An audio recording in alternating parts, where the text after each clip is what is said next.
아버지 사랑 내가 노래해. 아버지 은혜 내가 노래해. 그 사랑 변함없으신 거짓 없으신 성실하신 그 사랑 상함 가운데 꺾지 않으시는 꺼져가는 눈불 끄지 않는 그 사랑 변함없으신 거짓 없으신 성실하신 그 사랑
예수 그리스도 다시 오실 그 사랑 죽음도 생명도 천사도 하늘의 어떤 권세도 끊을 수 없는 영원한 그 사랑 예수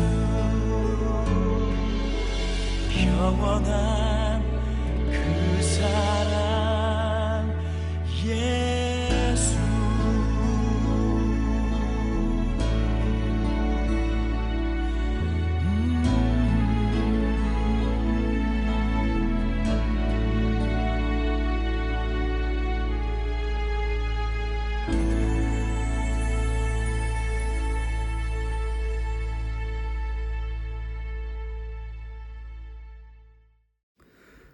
오늘 우리에게 주신 하나님의 말씀은 로마서 8장 12절에서 17절까지의 말씀입니다. 다 같이 화면을 보시면서 함께 읽겠습니다. 그러므로 형제자매 여러분, 우리는 빚을 지고 사는 사람들이지만 육신의 빚을 진 것이 아닙니다. 우리는 육신을 따라 살아야 할 존재가 아닙니다. 여러분이 육신을 따라 살면 죽을 것입니다. 그러나 여러분이 성령으로 몸의 행수를 죽이면 살 것입니다. 하나님의 영으로 인도함을 받은 사람은 누구나 다 하나님의 자녀입니다. 여러분은 또다시 두려움에 빠뜨리는 종살이의 영을 받은 것이 아니라 자녀로 삼으시는 영을 받았습니다. 그래서 우리는 그 영으로 하나님을 아빠, 아버지라고 부릅니다. 바로 그때에 그 성령이 우리의 영과 함께 우리가 하나님의 자녀임을 증언하십니다. 자녀이면 상속자이기도 합니다. 우리가 그리스도와 함께 영광을 받으려고 그와 함께 고난을 받으면 우리는 하나님이 정하신 상속자요 그리스도와 더불어 공동 상속자입니다. 아멘. 하나님께서 이 말씀을 통하여 우리에게 은혜 주시기를 원합니다. 하나님의 크신 사랑과 은총이 여러분의 삶에 함께 하시기를 빕니다. 오늘은 고난과 영광을 물려받은 상속자라는 제목으로 함께 하나님의 말씀을 나누겠습니다. 사도 바울은 오늘 본문 말씀에서 우리는 육신의 빚을 지지 않았으며 육신을 따라 살아서는 안 된다고 말씀합니다. 우리는 먼저 육신을 따라 살지 않는다는 것이 무엇을 의미하는지 알아야 합니다. 이것은 헬라어 단어를 살펴보면 그 의미를 분명히 알 수 있습니다. 헬라어에서 육신을 의미하는 단어는 사르크스와 소마 이렇게 두 개가 있습니다. 먼저 사르크스는 인간의 생물학적인 몸, 즉 신체를 의미합니다. 그리고 소마는 인간의 영혼과 육체가 결합된 상태의 인간 존재를 가리키는 말입니다. 그리고 바울이 육신을 따라 살지 말라고 했을 때 그 육체는 사르크스, 즉 육체적인 본능을 따라 살려는 육체의 의지를 의미합니다. 이것은 단순히 윤리적이고 도덕적으로 착하게 살아야 한다는 뜻이 아닙니다. 바울이 육체를 따라 살지 말라고 경고한 것은 착하고 의롭게 살아야 한다는 율법의 명령을 따라서는 구원받을 수 없기 때문입니다. 즉 율법으로는 구원받을 수 없다는 사실을 알려주기 위함입니다. 인간은 근본적으로 악하기 때문에 율법을 완벽히 지킬 수 없습니다. 도덕적으로 완벽히 의로운 사람이 없다는 뜻입니다. 바울의 표현을 빌리자면 육체를 따라 살아서는 구원을 받을 수 없다는 뜻입니다. 저는 지금 여러분에게 윤리적으로 살 필요가 없고 착하고 의롭게 살려고 노력하지 않아도 된다고 말씀드리는 것이 아닙니다. 우리가 그렇게 완벽하게 살 수 없다는 사실을 말씀드리는 것입니다. 우리가 착하게 살려고 노력하면 할수록 우리는 위선자가 될 수밖에 없습니다. 신앙생활에서도 더 뜨겁게 기도하고 더 진실하게 기도하고 예배하려고 해도 결국에는 남들과의 비교에 빠지고 말 것이고 열등감과 교만에 빠질 수밖에 없습니다. 사도 바울은 이런 방식이 바로 육체를 따라 사는 것이라고 말씀합니다. 그리고 바울은 새로운 구원의 길을 제시합니다. 그것은 바로 성령으로 몸의 행실을 죽이는 것, 즉 성령의 인도하심을 따라 사는 것입니다.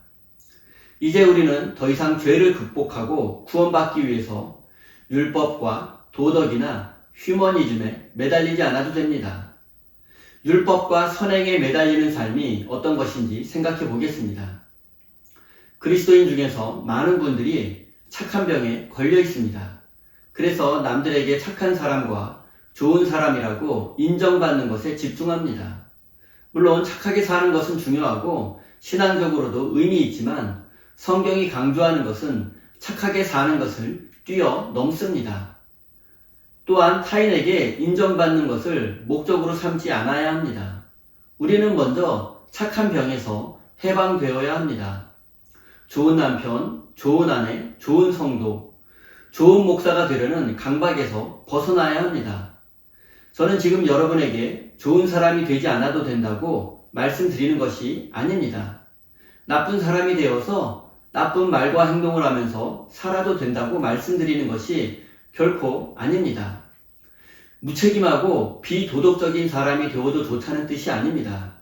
제가 말씀드리려는 것은 우리가 아무리 좋은 사람이 되려고, 우리가 아무리 착한 사람이 되려고 노력해도 결국 우리는 완벽하게 착하고 의로운 사람이 될 수 없고 그런 노력으로 구원받을 수 없다는 사실을 말씀드리는 것입니다. 착하고 의롭게 살려는 노력도 중요하고 의미가 있지만 그리스도인으로서 본질적인 삶의 방향은 성령님의 인도를 따라 살려는 것입니다. 착하고 의로운 삶, 율법적인 삶은 눈을 보고 확인할 수 있습니다. 하지만 성령의 인도하심을 따라 사는 것은 눈으로 확인하기가 어렵고 모호할 때가 있습니다. 그럼에도 성경은 성령님의 인도하심을 따라 사는 사람이 하나님의 자녀라고 말씀합니다. 그리고 우리는 그 성령님의 인도하심으로 하나님을 아빠, 아버지라고 부를 수 있게 되었습니다.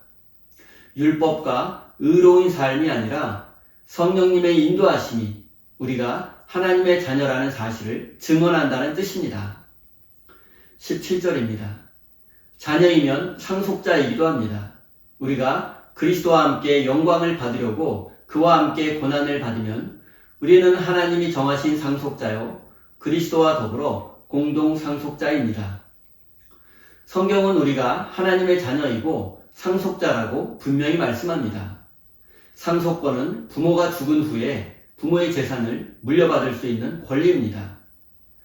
하나님의 상속자라는 말은 하나님이 죽는다는 뜻이 아니라 하나님의 것을 상속받을 수 있는 권리가 생겼다는 것을 강조하는 것입니다. 하나님의 상속권은 원래 우리에게 주어졌던 것이 아니라 예수 그리스도에게만 주어졌던 것입니다. 그런데 예수님을 통해서 우리에게 하나님의 상속권이 주어졌습니다. 그래서 우리는 예수님과 함께 하나님의 공동 상속자가 되었습니다. 그렇다면 하나님의 상속자가 된 우리는 무엇을 물려받게 될까요? 어떤 것을 상속받게 되는 것입니까? 성경은 우리가 그리스도와 함께 고난을 받으면 영광도 받게 될 것이라고 말씀합니다. 우리가 상속받는 것은 고난과 영광입니다. 영광은 쉽게 이해할 수 있고 환영할 만한 일인데 고난을 상속받는다는 것은 이해하기 어렵습니다. 하나님이 우리의 아버지이신데 도대체 왜 우리가 고난을 상속받아야 합니까? 우리는 이런 생각을 할 수가 있습니다. 하지만 우리가 정말로 하나님의 자녀가 되었다면 고난 없는 영광을 바라서는 안 됩니다. 왜냐하면 우리의 공동 상속자이신 예수님께서는 이미 고난을 당하셨기 때문입니다. 우리는 예수님을 통해서 하나님의 상속자가 되었는데 예수님은 이미 그 고난을 당하셨습니다.